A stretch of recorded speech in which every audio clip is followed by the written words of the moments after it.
Hello, this is doctor Upendra Kaur. Welcome to physio lectures.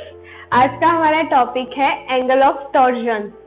अब angle of torsion जो है वो दो एक्सिस यहाँ पे बताई है, इनमें बनता है। सबसे पहली एक्सिस जो है, it is form between axis passing through femoral head and neck and axis passing through femoral condyle. तो एक एक्सिस यहाँ से फेमोरल हेड में से पास होती है और दूसरी जो है ये फेमोरल कॉन्डाइल में से पास होती है। तो इन दोनों के बीच में जो एंगल बनता है उसे एंगल ऑफ टॉर्जन बोलते हैं। अब जनरली बर्थ के टाइम पे ये जो एंगल ऑफ टॉर्जन होता है वो 30 to 40 डिग्री होता है, लेकिन जैसे जैसे एज इंक्रीज होती है तो ये हर साल 1.5 डिग्री जितना कम होता है और ये एंगल ऑफ टॉर्जन जो है दोनों साइड राइट और लेफ्ट लेग में इक्वली रिड्यूस होगा। अब एडल्ट में जो है angle of torsion 10 to 20 degree होता है और मेल्स में उसमें से 15 डिग्री और फीमेल्स में 18 डिग्री। फीमेल्स का पेल्विस जो है वो थोड़ा वाइड होता है, उसकी वजह से उनमें ये 18 डिग्री जितना होता है। अब यहाँ पे एक डायग्राम बताई है कि किस तरह से एंगल ऑफ टॉर्जन बनता है। अब यहाँ पे जो है एक एक्सिस फेमोरल हेड और नेक में से पास हो रही है रेड कलर की, जो यहाँ पे बताई है। और जो दूसरी एक्सिस है ग्रीन कलर की जो है वो फेमोरल कॉन्डाइल में से पास हो रही है। अगर उसको ऐसे ऊपर ले जाए तो दोनों इस तरह से एंगल बनेगा। तो दोनों के बीच में जो एंगल बनेगा उसे बोलेंगे एंगल ऑफ टॉर्शन। अब हमने देखा कि जो एंगल ऑफ टॉर्जन है नॉर्मली 15 डिग्री मेल और 18 डिग्री फीमेल्स में होता है। अब अगर ये एंगल इंक्रीज हो जाए, ग्रेटर देन 15 to 20 डिग्री हो जाए, मेल्स में 15 डिग्री से ज्यादा हो जाए और फीमेल्स में 18 डिग्री से ज्यादा हो जाए, तो उसे बोलते हैं एंटीवर्जन। अब एंटीवर्जन में होता क्या है, जनरली जब एंटीवर्जन होता है मतलब ये एंगल इंक्रीज होता है तो मीडियल रोटेशन की रेंज ऑफ मोशन जो है वो बढ़ जाती है और लेटरल रोटेशन की डिक्रीज हो जाती है। जितनी लेटरल रोटेशन डिक्रीज होगी उतनी मीडियल रोटेशन बढ़ जाएगी। तो ओवरऑल जो भी है, ओवरऑल जो हिप रोटेशन है वो तो सेम रहेगा। फिर उसके बाद क्या होता है, रिड्यूस स्टेबिलिटी, क्योंकि आर्टिकुलर सरफेस ज्यादा एक्सपोज आती है।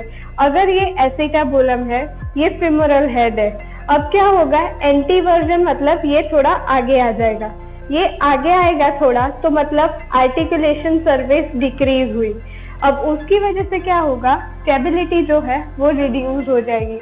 अब जब ये आगे आता है तो यहाँ पे कुछ लिगामेंट्स होते हैं, कैप्सिनोर लिगामेंट्स, वो इसको पीछे की तरफ धकेलते हैं। वो पीछे की तरफ तो होता है लेकिन साथ में फीमर थोड़ा मीडियली रोटेट हो जाता है। तो जब होता क्या है कि ये आगे आता है, यहाँ पे जो है लिगामेंट्स होते हैं, कैप्सुलर लिगामेंट, वो उसको आगे नहीं आने देते। अब वो इसको पीछे की तरफ करेंगे, लेकिन ये जो फीमर है वो क्या होगा, मीडियल रोटेट हो जाएगा थोड़ा। इसको पीछे करने के चक्कर में यहाँ से थोड़ा मीडियली रोटेट हो जाएगा, तो इसे फेमोरल मीडियल टॉर्शन भी बोलते हैं। अगर फीमर मीडियली टॉर्शन हुआ तो इनिशियली क्या होगा, पर्सन जो है इस तरह से टो इन गेट में होगा, टो इन, तो दोनों इनसाइड होंगे। ये बिगिनिंग में होगा, लेकिन जैसे जैसे धीरे धीरे ये बढ़ता जाएगा तो क्या होगा कि टो इन गेट जो है उसकी जगह टिबियल लेटरली रोटेट हो जाएगा और गेट जो है वो पहले जैसा हो जाएगा। तो एंटीवर्जन होगा तो सबसे पहले उसमें जो ये जो एंगल ऑफ टॉर्शन है वो ग्रेटर देन 15 to 20 डिग्री होगा। मीडियल रोटेशन की रेंज ऑफ मोशन इंक्रीज हो जाएगी, लेटरल रोटेशन की रेंज ऑफ मोशन डिक्रीज हो जाएगी। आर्टिकुलेशन जो है, आर्टिकुलर सरफेस, वो ज्यादा एक्सपोज होगी एंटीरियरली, उसकी वजह से स्टेबिलिटी कम हो जाएगी।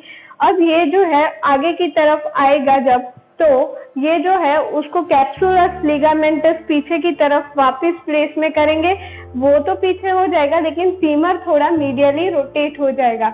उसकी वजह से इनिशियली पर्सन टो अंदर की तरफ होंगे, टो इन गेट में चलेगा, लेकिन धीरे धीरे जैसे जैसे फिर बढ़ता जाएगा तो इसकी वजह से क्या होगा टिबियल टॉर्शन हो जाएगा और टो इन गेट डिक्रीज हो जाएगा।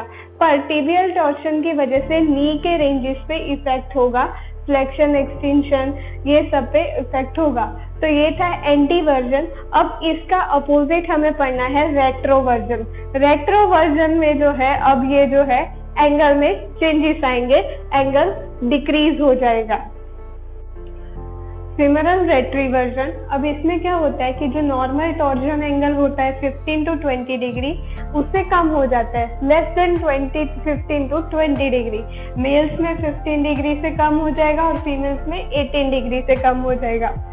अब फेमोरल, इसे बोलते हैं फेमोरल रेट्रोवर्जन। यहाँ पे दिखाया है फेमोरल हेड और ये कॉन्डाइल्स, दोनों के बीच में एंगल इतना डिक्रीज हो गया कि 0 डिग्री हो गया पूरा। तो अब यहाँ पे जो भी कंडीशन है हमने एंटी वर्जन में पढ़ी, उसके एकदम कंप्लीटली अपोजिट होगी।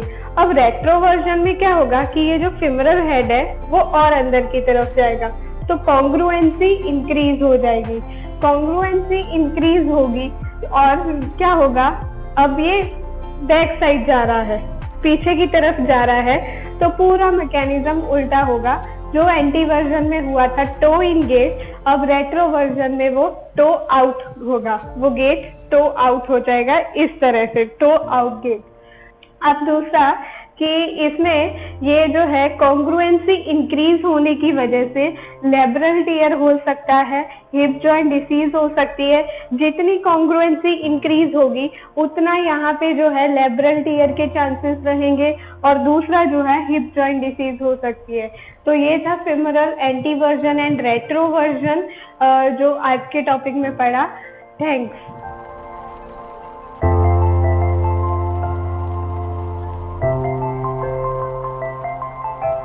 Thank you.